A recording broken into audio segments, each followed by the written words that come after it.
The crypto market is in its longest period of the state of fear that we've seen for quite a number of months.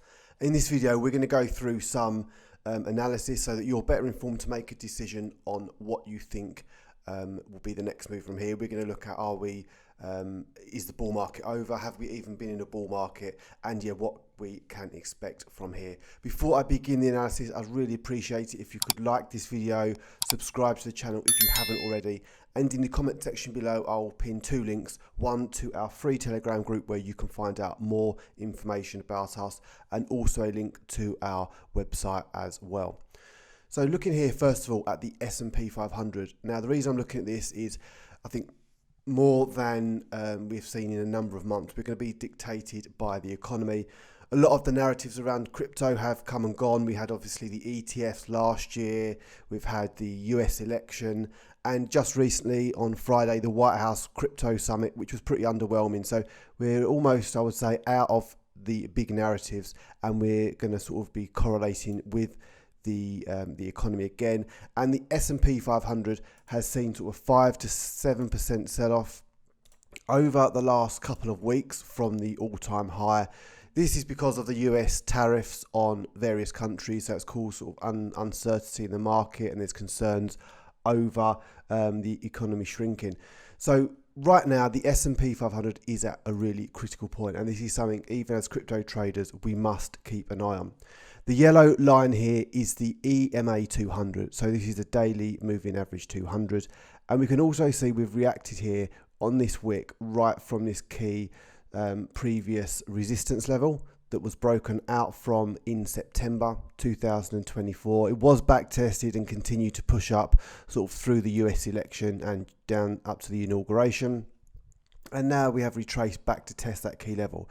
This is around at 5,700, so really key that this does continue to hold on the daily, and also that the EMA 200 is respected as well. If we start to accept below this, then we could see a further pullback, and if this starts to crash, then obviously, at least in the short term, crypto is going to be affected as well.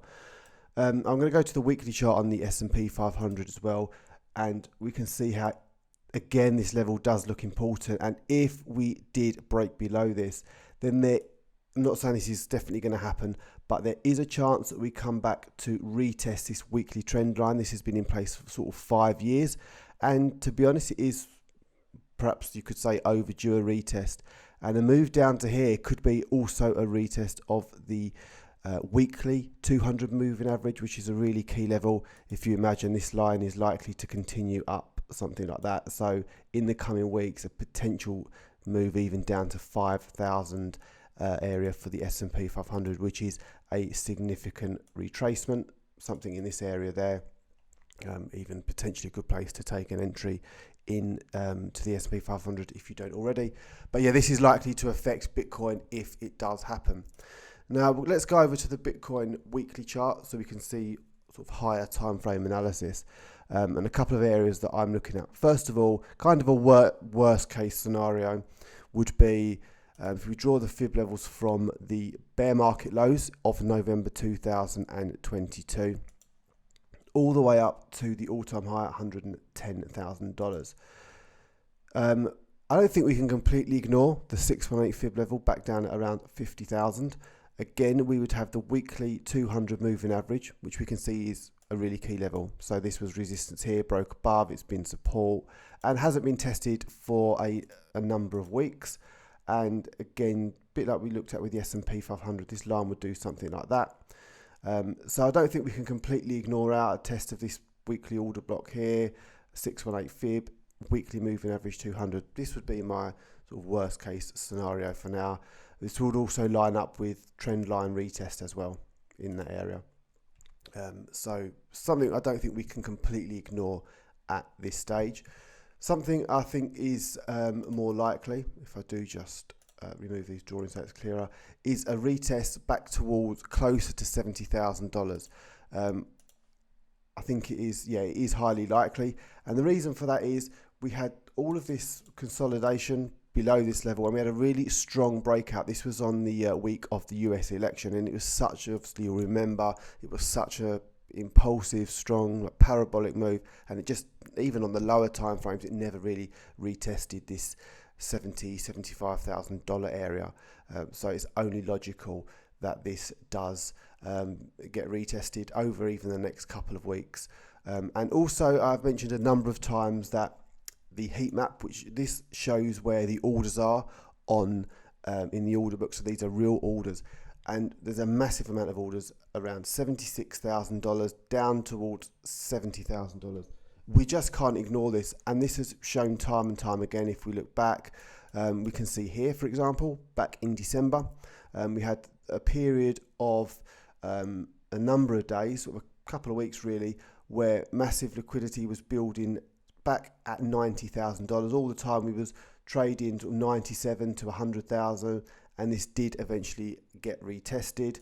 We also saw a similar thing end of January, start of February.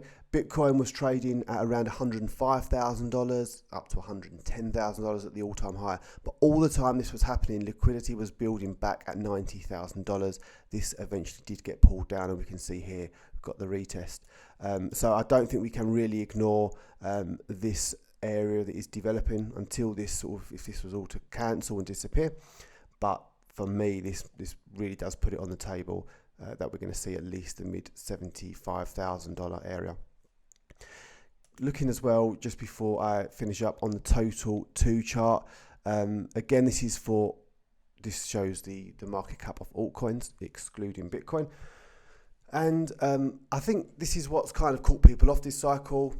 Previous cycles we've had huge moves on altcoins, and people always talk about alt season. It hasn't really happened this time, and it's something I've thought about for a period of months really, that perhaps this cycle will be different. If you think about it, we have now a lot of institutions investing. Crypto is far more established, and there's a lot more control around it. So probably even some of the major coins that were doing 300 or 400% in previous bull runs, it seems less likely that we'll see those sort of parabolic moves now, with much more control in the industry. And we've had a couple of retests of the the $1 trillion level over the last couple of weeks. This is the weekly chart we're looking at, and this was the support level, weekly support throughout April, May 2024. We did fall back below it. This is kind of being retested. Anyone that took some entries around these retests probably caught some nice move on altcoins, but we seem to keep pulling back towards it. And I think if Bitcoin does retest that sort of $70,000 area, then be prepared for the total 2 market cap to test closer to 800 billion, which for me is a place to really consider deploying capital into the strongest altcoins for a move over the coming couple of years. So just to recap on Bitcoin, I think that it's inevitable we do see $70,000 perhaps over the next few weeks, but we cannot completely rule out a test close up to $50,000.